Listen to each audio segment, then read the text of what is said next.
আপনারা CCTV footage এগুলি নিশ্চয়ই আসছে, এগুলো বিশ্লেষণ করে আমি তাদেরকে আইনের আওতায় আনবো, এটা আমার অঙ্গীকার।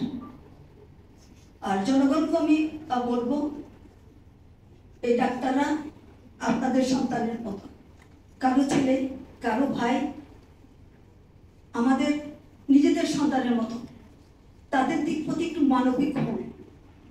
ইমোশনালের বসে আমি কারো গায়ে হাত তুলে দিলাম, এটা ঠিক নয়। আইনটাকে নিজের হাতে তুলে নিলে দেশ আর দেশ থাকে না, বিশৃঙ্খলা হয়ে যায়। এখন দেখেন ডাক্তাররা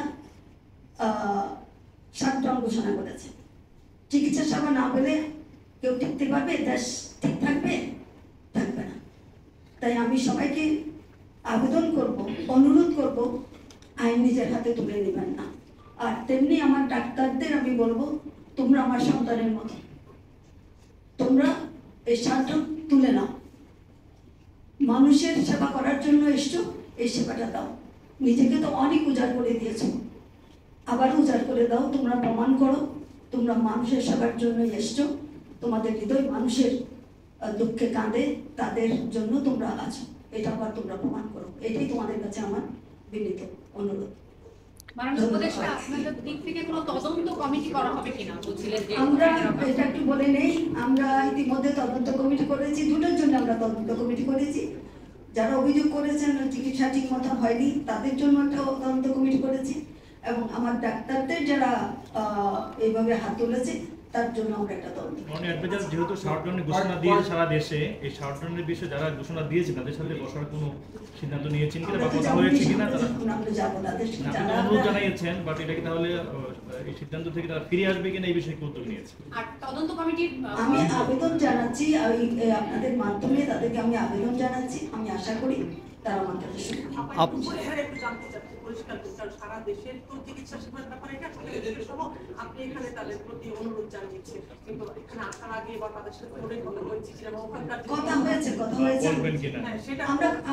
আমি তো বললাম এটার পরে আমি মেডিকেল হাসপাতালে যাওয়ার চেষ্টা করব, এবং আমি যেতে চেয়েছিলাম 12টার দিকে। তখন আমাকে বলা হলো আপনি এখন আসেন না, এখানে আসলে এখন অবস্থাটা ভালো না, আপনার না আসাই ভালো না। আমি 12টার সময় চলে গেলাম। তো ধন্যবাদ। আমি তো আবেদন করলাম আপনাদের মাধ্যমে, তারা তো নিশ্চয়ই শুনছে, এটা আমার বিশ্বাস তারা আমার কথা শুনবে। আপনি তদন্ত কমিটির রিপোর্টটা কতদিনের মধ্যে দেওয়ার কথা বলছেন? তদন্ত কমিটি যে দুইটা তদন্ত কমিটি হয়েছে তারা কতদিনের মধ্যে রিপোর্টটা দিবেন? এই ব্যাপারে উনি বলবেন, খুব সহজ। আমি কারোর সঙ্গে যোগাযোগ হয়েছে যারা এই যে শাটডাউন দিয়েছে তাদের সঙ্গে যোগাযোগ করেছে? শাটডাউন দিয়েছে আমাকে যদি বলার অনুমতি দেয়। হ্যাঁ জি। আমাদের উচ্চ পর্যায়ে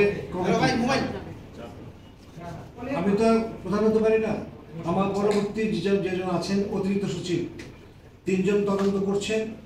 এইটা এমন তদন্ত না যে একটা রিপোর্ট আসবে হিমাগারে চলে যাবে। তদন্ত কমিটির সুপারিশ আমরা বাস্তবায়নের চেষ্টা করব। অন্তত 3টা বা 2.5টা ওয়ার্কিং ডে দেয়। তদন্ত কমিটি জেনেছে এটা আজকে দুপুরে। আমি যখন সকালে জানি, আমরা কথা বলেছি ডিরেক্টরের সাথে, ওনার শ্রমটা, আপনাদের আগ্রহটা, ছাত্রদের উদ্যোগটা ব্যর্থ না হোক, এবং ডাক্তাররা কর্মবিরতি থেকে সরে আসুন, আমাদেরকে সুযোগ দিন যাতে স্বাস্থ্য সেবাটা বহাল থাকে।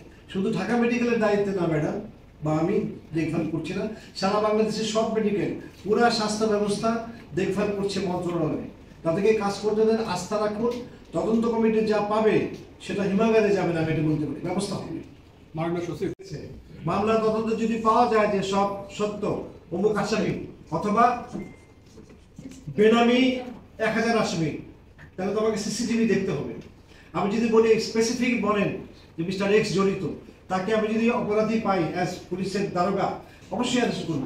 কেউ বাধা দিতে পারবে না যে আসামিটা প্রমাণিত, তাকে পুলিশ অ্যারেস্ট করেনি, বলে আমাদেরকে জানাবে। এ ব্যাপারে আমাদের পুলিশ তথা মিনিস্ট্রির উচ্চ পর্যায়ে যোগাযোগ হয়েছে। এখন তদন্ত কর্মকর্তাকে কাজ করতে দেন। ম্যাডাম বলেছেন স্বাভাবিকভাবে চোখে আপনি দেখতে পাচ্ছেন, সাদা চোখে, যে সিসিটিভি একটা প্রমাণ আছে। এখন তাকে আপনি ধরতে পারলেন না, দলীয় বিবেচনায় ছেড়ে দিলেন। এই সরকার তো কোনো দলের দাস না। আপনারা আমাদেরকে সহযোগিতা করবেন।